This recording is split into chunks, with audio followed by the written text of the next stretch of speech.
यही वो anti poaching team है जो आज हमारे साथ मिशन पर जाएगी। हम आज एक नाकाबंदी लगाने वाले हैं। इस तरह के पाक की रक्षा के लिए ये सब करना पड़ता है। एक ऑर्गेनाइज्ड जुनूनी लोगों का गुट जो सक्षम है। तो सबको अपनी ब्रीफिंग मिल चुकी है। सब लोग अपनी अपनी गाड़ियों की तरफ बढ़ रहे हैं। इन्हें बता दिया गया है कि वो नाकाबंदी या चेक पॉइंट कहां पर लगाना है, और उम्मीद है कि कोई पकड़ा जाएगा जिसके पास से बुश मीट मिलेगा। इन रेंजर्स के हथियारों से लैस होने की एक वजह है। सन 1994 से अब तक ड्यूटी करते हुए 140 रेंजर मारे गए हैं। कांगो में वाइल्ड लाइफ की रक्षा करना वाकई खतरनाक काम है। जंगल से गुजरते हुए आसपास देखो तो एहसास होता है कि ऐसी टीम के खिलाफ तो कोई पागल ही जाना चाहेगा। हथियारों से लैस, अच्छे से ट्रेंड, और जंगल को बचाने के लिए किसी भी हद तक जाने को तैयार। तो अब हम पार्क में काफी अंदर मेन एक्सेस रोड पर आ गए हैं, और इसी सड़क पर हमें एक रोड ब्लॉक लगाना है। ये कोई खेल नहीं है, ये बड़ा खतरनाक काम है। तो लीजिए, पहली मोटरसाइकिल आ गई है जिसकी तलाशी ली जाएगी। ज्यादातर गुजरने वाले स्थानीय गांव वाले हैं जो पास ही के एक बाजार से घर लौट रहे हैं। इन लोगों की कमाई इतनी कम है कि पार्क के जरिए किसी भी तरह पैसे कमाने का थोड़ा भी मौका मिल जाए तो इनके लिए उसे नकारना मुश्किल है। ये लोग तलाशी में ढूंढेंगे बुश मीट या कोई वाइल्ड लाइफ प्रोडक्ट, कोई भी अवैध चीज जो इस नेशनल पार्क से होकर गुजरती है या यहाँ किसी जानवर के मारे जाने का सबूत हो। अब तक सिर्फ खाने की चीजें मिली हैं। कुछ केले हैं, कुछ कसावा की जड़ें। मगर दिक्कत यही है कि कुछ भी हो सकता है। इन बोरों में कुछ भी हो सकता है। जनजीवन की रक्षा करना, वो भी एक ऐसे पार्क में जिसके आसपास गरीब लोग रहते हैं, काम बहुत ही पेचीदा है। ये लोग जब भी जनजीवन देखते हैं, इन्हें खूबसूरती नहीं दिखती, इन्हें खाना दिखता है। ये रोड ब्लॉक गांव वालों को याद दिलाने के लिए है कि पार्क के जानवरों से उन्हें दूर रहना है। इसके बावजूद भी जोखिम उठाने वालों की कमी नहीं है। तो पहली बार हमें ऐसा कोई मिला है जो अपनी बाइक से उतरना नहीं चाहता है। ये कहता है मैं बाइक से नहीं उतरूंगा। इस औरत का कहना है कि इस बोरे में मक्का है और कुछ भी नहीं है। ऐसा बर्ताव तो किसी ने नहीं किया। वो सब लोग शांति से अपना सामान दिखा के चलते बने। ये कहती है कि ये पोटली नहीं खोलना चाहती, बाहर से हाथ लगा के महसूस कर लो कि इसमें क्या है। इस गठरी में मक्का तो बिल्कुल भी नहीं है। ये अब भी गठरी खोलने से इनकार कर रही है। इसमें वाकई मक्का है। इस तरह देर करने से शक बढ़ता है और इसका कोई फायदा नहीं। और देखिए, यही वो चीज है जिसकी हमें तलाश थी। इसे देखकर लगता है कि कोई खूर वाला जानवर है, जैसे कोई डाइकर या कुछ। इसे जला दिया गया है। और ये पोर्क्यूपाइन है। ये देखकर आप सोच रहे होंगे कि ये दो छोटे छोटे जानवर ही तो हैं, इससे क्या फर्क पड़ता है। मगर रेंजर्स से नजरें बचाकर ये सब करते हैं। अगर इस इलाके का हर परिवार हफ्ते में ऐसे 2 जानवर भी ले जाए तो इस पार्क के इकोसिस्टम पर गहरा असर पड़ेगा।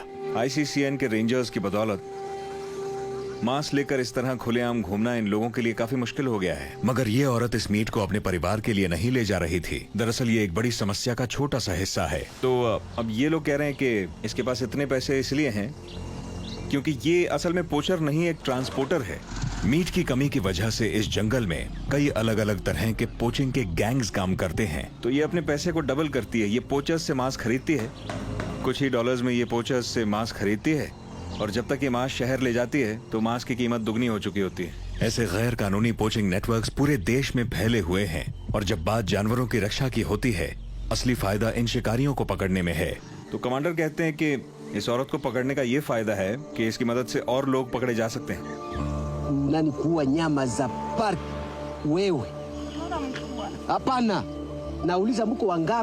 जेल भेजे जाने के डर से ये औरत हमारी मदद करने को राजी हो गई। तो इस औरत से कुछ इन्फॉर्मेशन मिली है। इसने बताया है कि 2 जगहों से ये मांस खरीदती है, और ये आज सुबह जहां से मीट खरीद के लाई थी वो जगह पार्क के अंदर है। इस औरत ने हमें जगह भी बता दी है। अब ये लोग उस जगह पर जाएंगे दबे पांव, बिल्कुल शांति से। देखते हैं ये लोग पकड़ में आते हैं कि नहीं।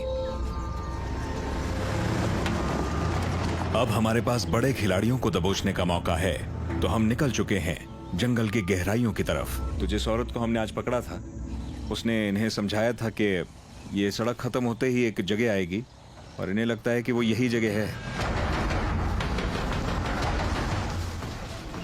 यानी इस टीम को घने जंगल में जाना होगा जहां ठीक से देख पाना मुश्किल है और दबे पांव जाना तो नामुमकिन। पता नहीं क्या हुआ, लेकिन सब लोग अचानक अपने घुटनों के बल बैठ गए। धुएं की महक आ रही है, शायद आसपास कैंप है। हमें आगे बढ़ने का सिग्नल मिल गया है। इसी साल में इसी तरह की रेड में पाक के इसी हिस्से में 2 रेंजर्स मारे गए थे। पीछे रहो, पीछे रहो, पीछे रहो। फिर से कमांडर ने सबको नीचे बैठने को कहा और शांत रहने को भी। हमारे सामने कुछ तो चल रहा है, कुछ हो रहा है वहां पे। बस 2 लोग हैं वहां। 2 स्काउट आगे बढ़ रहे हैं। नीचे रहो, नीचे रहो। और फिर कुछ ही पलों बाद आगे बढ़ने का इशारा।